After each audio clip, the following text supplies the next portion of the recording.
교육을 사랑하는 크레이지 컨설턴트 서영진의 컨쇼 이야기를 시작하도록 하겠습니다. 오늘 저희가 보셔야 될 것은 학생부 종합 전형에 대한 합격자 내신 등급 데이터를 저희가 컨쇼 블로그를 통해서 올려놨습니다. 그 올려놓은 그 데이터를 오늘 한번 어떻게 활용하고 어떻게 분석을 해야 될지에 대해서 알려드리도록 하겠습니다. 자, 그러면 데이터는 어디 있냐면요, 저희 홈페이지에다가 올리려고 했는데요, 그거보다 더 많은 분들이 이용할 수 있게끔 컨쇼 네이버 블로그에다가 자료를 제공을 했고요. 저희 네이버 검색창에 컨쇼라고 치시면 저희 홈페이지 아래쪽으로 블로그 주소가 있고요. 블로그 주소를 직접 넣으실 때는 블로그 네이버.com 뒤에 컨쇼만 넣어주시면 블로그로 바로 들어오실 수 있고요. 그리고 컨쇼 블로그 수시 자료실에다가 학생부 등급 합격자 데이터라고 해서 올려놨습니다. 언제든지 뽑아서 보시면 됩니다. 지금 들어가셔서 뽑으신 다음에 방송을 보시면 도움이 될 겁니다. 자, 그러면 거기 보시면 첫 번째는 교과 전형이 나와 있습니다. 교과 전형 같은 경우는 저희가 합격한 아이들의 그 인기과 비인기과 모두를 다 데이터를 분석을 해갖고 평균점에서 80% 정도로 저희가 안내를 해드린 겁니다. 그렇기 때문에 교과를 집어넣으실 때는 한 1.2등급에서 1.6등급 그 사이 아이들이 합격을 하는구나, 그 부분을 가지고 학과에 적용을 하시면 되는데요. 그거는 추후에 더 정확한 데이터를 만들어서 올려드리도록 하고요. 오늘은 학생부 종합에 대한 그 내신 등급에 대한 얘기를 좀 해드리겠습니다. 학생부 종합 내신 같은 경우도 마찬가지입니다. 저희가 70%에서 80% 그 사이에 학생들의 합격자를 보여드리는 거기 때문에 최저 라인에 써져 있는 학생이 문 닫고 들어간 건 아니에요. 이거보다 조금 더 낮아질 수 있다는 부분 참고하시고요. 그래도 이 정도 아이들이 합격을 했습니다 라는 부분을 오늘 지금부터 설명을 해드리도록 하겠습니다. 솔직히 학생부 종합전형 같은 경우는 단순 수치를 보는 게 아닙니다. 표준 편차나 원점수나 이수단위 이런 것들을 다 원점수까지 이렇게 다 계산을 해요. 일명 Z값이라는 걸 구하는 학교들도 있고, 그거를 전부 다 종합적으로 판단해서 세부 능력도 보고 아이가 성적이 어떻게 움직였는지 그런 것들을 다 종합적으로 보기 때문에 여기 나와 있는 단순 수치가 그렇게 중요한 건 아닙니다. 그래서 솔직히 저희는 학생부 종합전형에 나와 있는 이 단순 수치가 중요하다라고 말하진 않아요. 그런데 어떤 식으로 활용할 수 있을까를 한번 생각해 봤더니 그 부분에 대한 부분이 바로 1단계 합격자와 최종 합격자의 최고 점수와 최저 점수 그리고 평균점을 가지고 어느 정도 기준선은 세울 수 있다는 걸 알았어요. 그래서 그 부분에 대해서 설명해 드리도록 하겠습니다. 자, 인문계 학생입니다. 이 뒤 밑에가 자연계로 되어 있는데 문과와 자연계 이과 아이들은 데이터 보는 방법은 똑같습니다. 자, 저희가 봤을 때 1단계 합격이 뭐냐면요, 서류를 합격한 거예요. 그러니까 이제 면접을 볼 수 있는 학생이 된 거죠. 그 1단계 합격을 봤을 때 서울대 같은 경우는 일반 전형이 평균이 1.8, 최고점이 1.03, 높네요. 그죠? 최저점이 5.64예요. 참 낮네요. 5.64가 붙었다라는 거 아니에요? 서울대 일반 전형의 1단계 합격. 이 5.64가 도대체 누구냐는 거예요. 누구겠어요? 저희가 그래서 최저점 부분에다가 노란색 음영을 넣어놨습니다. 그 노란색 음영은 내신 점수가 좀 낮아요. 그런데도 합격한 걸로 봐서 G값, Z값을 구하고 아니면 여러 개 원점수만 본 것이 아니고 단순 숫자만 본 것이 아니고 표준 편차나 이런 이수단위 다 종합적으로 봤을 때 합격했다라는 걸로 봐서 노란색 음영이 들어간 부분이 특목고 아이들이라고 보시면 됩니다. 자사고나 과고나 아니면 외고, 국제고 출신 아이들이 원서를 넣었을 때 합격할 수 있는 등급대가 이 정도라고 보시면 되고요. 만약 서울대가 5.64라면 아마 좀 좋은 특목고 아이겠죠. 자, 지역균형 선발 같은 경우는 솔직히 최저점이 일반 전형보다 좀 낮겠죠. 하지만 평균점 같은 경우는 지역균형이 훨씬 낮게 형성이 됩니다. 이 얘기는 뭐냐면 지역에서 좋은 아이들을 뽑다 보니까 최저점은 낮을지언정 평균점은 더 높게 평가가 됐더라는 겁니다. 1.35면은 솔직히 전교권 아이가 완전히 들어갔다고 봐야겠죠. 자, 1단계가 거쳐져서 최종 합격 같은 경우는 일단은 특목고의 5, 6등급, 일단 5등급이나 4등급 아이들이 일단 다 제외가 됐더라고요. 이 얘기는 뭐냐면 서울대 같은 경우는 솔직히 생각해보면 특목고에서도 거의 상위 아이들을 합격시키기 때문에 최저점이 1.93 그리고 지역균형 같은 경우는 1.5까지 보더라는 겁니다. 그러니까 결국은 서울대를 지원을 할 때는 내신 등급의 단순 수치가 어느 정도는 받쳐져야 된다는 거고 특목이건 자사고 그러니까 특목고에서도 어느 정도 내신 관리가 돼야 된다는 거예요. 그러니까 그런 부분을 솔직히 좀 볼 수 있는 거고요. 그리고 뭐 연세대는 일단 빼고요. 고려대학교를 봤을 때 융합형 인재와 학교장 추천이 있습니다. 융합형 인재 같은 경우는 학종이고요. 어떻게 보면 학생부 종합이고요. 학교장 추천은 말 그대로 학교에 추천받은 아이들, 교장 선생님의 추천장이 나간 그 정규 라인 아이, 한두 명 아이가 여기를 집어넣었을 때 보시면 약간 차이가 있습니다. 융합형 인재 같은 경우는 최저점이 5.9까지 되지만 학교장 추천은 그렇게 등급이 내려가지 않죠. 5등급이나 4등급 이러지 않고 한 2.4등급으로서 융합형 인재는 평균이 2등급 되지만 학교장 추천은 1.3. 왜 그러냐면 정규 라인한테 추천장이 몇 개 안 내려갔을 거예요.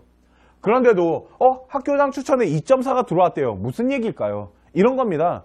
전교권 아이들 중에 서울대를 가야 되기 때문에 학교장 추천을 안 받은 아이들이 있겠죠. 그 아이들을 그런 학교에서는 전교권 아이들 빼고 그러니까 전교 완전히 높은 아이들 빼고 그 밑에 있는 아이가 받을 수도 있잖아요. 그렇게 보시면 될 것 같고요. 그런데 합격한 아이들을 봤을 때는 최종 합격 같은 경우 융합형 인재는 1.75, 학교장 추천은 1.35인데요. 최저가 2.93이나 2.12예요. 그러니까 서울대보다 좀 낮게 특목고 아이들이 진학을 했네요. 일반고라고 솔직히 좀 보기는 어려워요. 2.93인데. 일반고 같은 경우는 1등급대가 돼야 된다고 저는 생각을 하거든요. 2등급도 들어갈 수는 있습니다. 어느 정도 스토리가 만들어지고 전공 적합성이나 발전 가능성 이런 모든 것들이 잘 만들어졌다라면요. 자, 서강대학교 같은 경우는 제가 그런 얘기를 합니다. 알바트로스 같은 경우는 특목고 전형이라고 일반 전형 아이들이 집어넣기엔 솔직히 조금 밀린다고. 그것을 봤을 때 알바트로스 같은 경우는 최저점이 6.8이고요. 평균점이 2.8입니다. 그러니까 일반 전형이나 자기 추천보다는 1단계 합격 점수가 높게 형성이 되어 있는데 자 이제 최종 합격을 좀 보겠습니다. 알바트로스 같은 경우는 4.2가 들어가더라는 거죠. 이게 특목고 아이라고 보시면 됩니다. 그렇다고 일반고 아이가 알바트로스를 다 떨어졌다고 생각은 안 해요. 일반고 아이도 들어오겠지만 특목 아이가 들어갔다는 게 나타나는 게 바로 4.2등급이에요. 그러고 보니까 성균관 인재 같은 경우도 6.1등급까지 들어갔더라는 겁니다. 최저가 80%컷 안에. 그러니까 이거보다 더 낮은 애도 있다는 건데 이런 높은 숫자 일명 6.1이나 4.2 같은 경우는 최저점이 결국은 특목고 아이를 나타내고 있다는 겁니다. 그렇게 보니까 좀 이렇게 높은 숫자들이 나타나는 5.1, 뭐 이화여대 지역인재 우수나 아니면 뭐 중앙대학교 다빈치 전형 이런 곳은 뭐 특목고에서 뭐 4등급이나 5등급 이런 아이들이 지원을 하고 또한 합격을 할 수 있는 어떠한 스펙 라인이 만들어져 있다라는 거죠. 자, 자연계도 마찬가지입니다. 자연계 같은 경우도 뭐 한양대를 잠깐 보겠습니다. 한양대는 아시지 않습니까? 면접도 없고 자소서도 없고 정말 생기부만 보는데 만일 학생부 종합 같은 경우 최저점이 7.65래요. 완전 특목고 과고해드리겠네요. 그죠? 그리고 최고점이 1.00이란 건 이건 일반고 아이겠네요. 이런 식으로 특목고와 자사고의 분포대를 이 합격 점수를 봤을 때 어느 정도 기준선은 우리가 알 수 있다라는 거죠. 자, 최종 합격 라인을 봤을 때요. 서울대 같은 경우는 3.44까지 들어갔답니다. 과거 아이겠네요. 그죠? 왜? 자연계 학생이니까요. 그리고 최고점은 1.14고요. 지역균형 같은 경우는 낮겠죠. 뭔가 지역에서 우수한 아이들을 선발했으니까 1.00에 최저점도 1.53인 거죠. 그러니까 요 두 개의 차이가 바로 특목고 전형과 일반 전형이 나눠지는 그런 모습을 우리가 예상할 수 있다는 거죠. 또한 서강대학교 알바트로스 같은 경우 5.6등급이 최저 라인으로 잡혀있는 걸로 봐서 특목 라인이 들어왔구나. 그리고 중앙대학교 탐구인재랑 다빈치 전형 같은 경우는 저희 컨쇼에서 좀 많이 얘기를 했습니다. 보통 그런 얘기 많이 합니다. 대학교에서도 중앙대 대학교에서도 그러는데 내신이 솔직히 조금 딸리면 탐구인재를 집어넣고 내신이 좋으면 다빈치를 넣으라고 하지만 저는 항상 반대로 말씀드립니다. 자, 보겠습니다. 그런데 제가 말씀드리지만 탐구인재랑 그 다빈치 전형 같은 경우는 학교에서 발표한 걸 자세히 보시면 탐구인재는 학업 역량을 되게 높이 봐요. 다빈치는 학업 역량과 비교과 스펙을 50-50 보지만 그 얘기는 어떤 학업 역량에 대한 그런 종합평가가 이루어질 때 학업에 대한 부분을 많이 본다라는 건 그만큼 학업에 대한 성적이 좋아야 된다라는 거예요. 그렇기 때문에 학업에 대한 성적이 좋을수록 탐구인재에다가 지원하시면 되고요. 학업이 약간 딸리지만 비교과적인 스펙 부분을 잘 만들었다라면 다빈치에다가 지원하시는 게 유리하세요. 아니잖아요. 단순 숫자를 봤을 때 탐구인재가 5.79 훨씬 낮게 형성됐잖아요. 특목고인 거예요. 특목 아이들이 탐구인재를 훨씬 많이 지원이 이루어지고 있고, 특목 같은 경우는 학업에 대한 단순 숫자를 보는 게 아니고 모든 종합적으로 보기 때문에 이런 숫자가 만들어지는 거지, 이 숫자대로 봐서 나는 내신이 좋으니까 탐구인재 넣어야지 라고 생각 안 했으면 좋겠다라는 거야. 내신이 좋으면 탐구인재를 넣어야겠죠. 그리고 내신이 약간 딸릴 때 다빈치를 놓는 거예요. 근데 숫자적으로만 봤을 때는 다빈치가 학업에 대한 성적이 더 좋은 아이가 지원하게끔 보여지지만 그걸 반대로 생각하는 것도 중요합니다. 왜? 모집 요강에서 뽑는 게 탐구인재가 학업에 대한 비중을 훨씬 높게 보거든요. 그러니까 이런 부분들을 솔직히 좀 챙기셔야 되고요. 그리고 경희대 레온 르네상스 같은 경우도 중앙대 다빈치랑 그렇게 큰 차이는 없어요. 보면 매해 조금씩 달라지기 때문에. 자, 정말로 말씀드리고 싶은 건 바로 이겁니다. 우리가 노란색으로 음영을 집어넣은 게 있습니다. 이 부분에도 음영이 몇 개씩 들어가 있을 텐데, 노란색 음영이 뭐냐면 특목고를 나타내는 거예요. 결국은. 그렇다면 이런 겁니다. 최종 합격이 중요하겠죠. 1단계 합격보다 최종 합격이 중요한데, 최종 합격에서 만일 최고점과 평균 사이가요, 제가 생각했을 땐 일반 고등학교 아이의 단순 수치예요. 왜 그러냐면 이 수치는요, 종합평가를 한 게 아닙니다. 종합평가를 해갖고 아이를 뽑은 다음에 나중에 단순 수치로 계산해서 보여드리는 것 뿐이에요.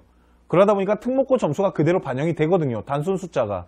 그렇기 때문에 최고 점수와 평균 점수 사이가 일반 고등학교 아이들 내신 등급의 평균이라고 보시면 될 것 같고요. 그리고 최저 점수 라인과 평균 사이가 특목 라인 아이의 점수라고 보시면 돼요. 그러니까 예를 들어서 이런 겁니다. 뭘 볼까요? 이걸 보겠습니다. 한양대학교 같은 경우는요, 최고 점수가 1.00이에요. 그러니까 1등급 아이가 들어갔는데 이 아이는 일반 고등학교 지방 학생일 가능성도 높겠죠. 그런데 만약 2.47이라면 요 사이가 2.47부터 1등급 사이가 일반고 아이들이 어느 정도 생활기록부를 만든 상태에서 지원을 한다는 거고요. 2등급부터 3등급 사이, 요 사이 아이들이 특목고 아이라고 보시면 돼요. 과고나 자사고 아이겠죠. 이런 식으로 이 데이터를 한번 이용해 보시면 어떨까요? 왜 그러냐면 대학교에서 만들어진 최저 점수와 평균 점수, 최고 점수는 결국은 일반고 아이들의 분포대와 특목고 아이들의 분포대가 섞여 있을 테니까요. 그런데 솔직히 서울대나 이 부분을 빼면 특목고 아이들은 내신 등급이 일반고 아이들보다 숫자적으로는 높게 평가가 되거든요. 그러다 보니까 그렇게 분포대가 형성되는 거를 한번 예측하는데 이 데이터표를 한번 이용해 보셨으면 하는 마음에 이 분석 방송을 찍게 되었습니다. 그리고 그렇게 한번 활용을 해 보셨으면 좋겠어요. 그러다 보니까 일반고 아이가 와서 이걸 보고 그런 얘기를 합니다. 선생님, 성균관대학교 글로벌 인재가 4.2등급이 갔대요. 이거는 너가 아니야. 일반고 4등급을 말하는 게 아니라는 거죠. 그러니까 그 부분에 대해서 그렇게 활용을 하면 되지 않을까라고 생각을 합니다. 자, 오늘 컨쇼는요, 학생부 그 종합전형에 대학교가 발표하거나 아니면은 뭐 시중에 있는 뭐 어떠한 컨설팅 업체가 발표하는 그런 데이터들이 있잖아요. 솔직히 저희도 이 데이터 같은 경우는 학교에서 발표한 데이터나 저희가 가지고 있는 표본 집단 데이터, 그리고 사설들이 만들었던 데이터들을 다 혼합해가지고 다시 계산을 한 겁니다. 그래서 70~80% 아이들을 계산을 해서 우리 학부모님이나 그리고 우리 뭐 교육에 종사하시는 분들, 학생 여러분들한테 제공을 해드린 건데요. 이 부분을 그냥 단순 숫자로만 보고 그거를 그대로 믿고 가시면 안 되고요. 한 요 정도의 수준의, 요 정도의 학교 라인에 합격을 하더라. 그런데 이 안에는 발전 가능성, 전공 적합성, 학업 역량, 그리고 인성, 이 부분이 수치화되어 있는 건 아니에요.